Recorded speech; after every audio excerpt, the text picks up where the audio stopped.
안녕하세요. 건강 스토리텔러 정화입니다. 네, 여러분 혹시 이런 고민 해보신 적 있으신가요? 소금 먹어도 되는 걸까? 나한테 해로운 건 아닐까? 어떤 날은 먹지 말라는 말이 들리고 또 어떤 날은 면역에 좋다는 얘기도 들리고 참 헷갈리죠. 그래서 오늘은 암 환자분들 소금 먹어도 될까? 먹지 말아야 할까? 또 먹는다면 얼마나? 또 어떤 소금을 먹어야 할까? 그 이야기를 나눠보려고 합니다. 우리는 소금을 매일 만나죠. 김치, 된장국, 또 반찬들에도 다 들어갑니다. 그런데 병원에서는 소금 줄이세요라는 말 한 번씩 들어보셨을 것 같아요. 네, 맞습니다. 너무 많이 먹으면 혈압이 오르고 또 심장에 무리가 가고요. 심하면 위암 위험도 높아지죠. 특히 암 치료 중엔 몸이 부어오르거나 또 심장 기능이 약해져 있는 상태이기 때문에 염분 과다는 더 조심하셔야 됩니다. 그래서 소금은 나쁘다 이런 인식이 있는 것도 사실입니다. 네, 그런데요, 우리가 꼭 알아야 할 건 소금이 나쁜 게 아니라 지나치게 많이 먹는 게 나쁜 거라는 거예요. 왜냐하면 소금의 주성분인 나트륨은 우리 몸에 꼭 필요하기 때문인데요. 세포 안팎의 수분을 조절하고 또 신경과 근육이 제대로 움직일 수 있게 도와주고 위에서 위산을 만들어서 소화도 도와주거든요.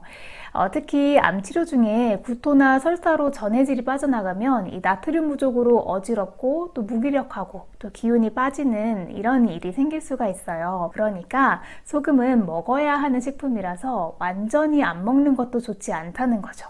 그리고 요즘 아주 흥미로운 연구가 발표됐는데요. 소금이 면역세포의 힘을 키워줄 수 있다 이런 내용인데 듣기만 해도 놀랍죠. 독일의 연구팀이 밝혀낸 내용인데요. 소금 안에 들어있는 나트륨 이온이 우리 몸의 CD8 T세포, 그러니까 암세포를 찾아 없애는 면역세포의 활동을 도와줄 수 있다는 연구 결과가 있습니다. 네, 쉽게 말하면 소금이 이 면역세포가 제 역할을 잘할 수 있게 도와주는 거죠. 실제로 쥐실험에선 이 소금을 살짝 먹인 그 면역세포가 암세포를 더 열심히 오래 효과적으로 공격했다는 연구 결과도 나왔습니다. 네, 그럼 이렇게 몸에 좋은 소금 많이 먹어도 되는 걸까요? 여기에서 가장 중요한 포인트, 그렇다고 소금을 막 먹어도 된다. 이건 절대 아닙니다. 네, 이번 연구는 소금이 면역에 도움이 될 수 있다라는 이런 새로운 가능성을 보여준 것이지 짠 음식을 마음껏 먹어라 이런 뜻은 아니에요. 그럼에도 불구하고 소금은 우리 몸에 꼭 필요한 영양소이기도 하죠. 그래서 소금의 적당한 섭취는 꼭 필요하고요. 어떤 소금을 먹느냐도 참 중요한 문제입니다. 예를 들어서 가공식품이나 인스턴트 또 젓갈류에 들어가 있는 이런 염분은 정제된 소금이거나 나트륨 함량이 과도해서 이 위의 점막을 자극하거나 신장에 부담을 줄 수 있어요. 네, 반면 자연 상태 그대로의 이 미네랄이 풍부한 좋은 소금을 적당한 양으로 섭취하면 오히려 전해질 균형이나 면역력 유지에 도움을 줄 수 있습니다. 된장도 마찬가지입니다. 이 고염 발효식품이라고 다 같은 된장이 아니라 전통 방식으로 만든 저염 발효 된장은 유익균이 살아있고 또 짠맛보다 감칠맛이 살아있어서 적은 양으로도 충분한 맛을 낼 수 있습니다. 네, 그러니까 중요한 건 균형 있게 먹되 좋은 재료를 고르는 것, 이 점을 꼭 기억해 주셔야 합니다. 자, 그럼 궁금하시죠? 어떤 소금을 먹는 게 좋을까? 전문가들이 가장 먼저 강조하는 건 좋은 소금을 고르려는 노력이에요. 요즘엔 미세 플라스틱이나 중금속 오염 문제도 있어서 이 자연에서 온 또 가공이 적은 소금을 선택하는 게 중요하다고 말합니다.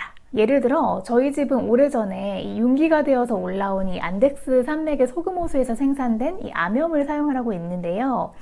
천연 미네랄이 풍부하고 또 오염 위험도 적은 소금입니다. 저희도 그런 기준에 맞춰서 소금을 소개해드리고 있는 건데요. 실제로 이 소금을 드시고 계신 분들의 상품평을 보면 감칠맛이 좋아서 요리할 때 손이 잘 간다 하거나 또 소금이 맛있다 이런 말씀도 자주 하세요. 저도 평소 집밥에 요긴하게 잘 쓰고 있습니다. 안전하고 건강한 소금 찾으시는 분들은 이 소금을 고려해 보셔도 좋을 것 같아요. 하지만 좋은 소금이라고 해도 평소 과하게 짜게 먹으면 독입니다. 앞에서 말씀드렸듯이 입맛을 올릴 수 있는 역할을 하도록 요리에 활용해서 적당한 양을 드시는 게 언제나 가장 중요한 것 같습니다. 소금은 필요하지만 균형은 더 필요하다, 이 말을 꼭 기억해 주세요. 네, 오늘 이야기 어떠셨나요? 우리가 매일 접하는 소금, 그 안에도 이 면역과 연결된 이야기가 있다는 게 조금은 새롭게 느껴지셨을지 모르겠습니다.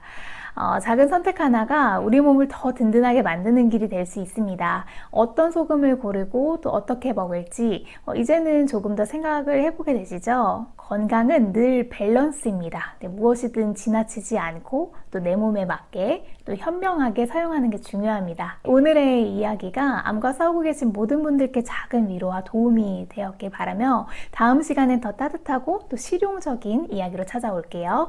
감사합니다. 오늘 하루도 건강하세요.